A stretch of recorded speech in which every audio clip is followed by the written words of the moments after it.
আজ বাংলাদেশ সময় রাত ৯টা ২৮ বাংলাদেশ সহ পৃথিবীর বিভিন্ন স্থান থেকে দেখা যাবে চলতি বছরের চন্দ্রগ্রহণ, যা চলবে ৮ সেপ্টেম্বর ভোর পর্যন্ত।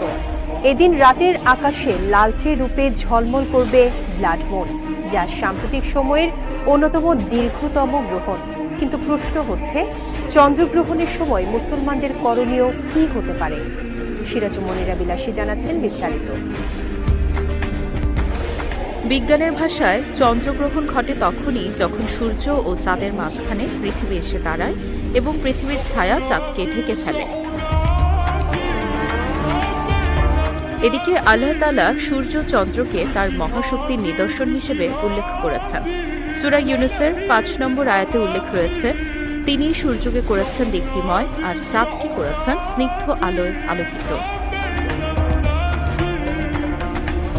রাসূল সাল্লাল্লাহু আলাইহি ওয়াসাল্লাম বলেছেন, সূর্য ও চাঁদ আল্লাহর নিদর্শন। কারো মৃত্যু বা জন্মের কারণে এদের গ্রহণ হয় না। যখন তোমরা গ্রহণ দেখবে তখন দোয়া করো, আল্লাহর মহিমা ঘোষণা করো, তাকবীর বলো, নামাজ আদায় করো এবং সদকা দাও।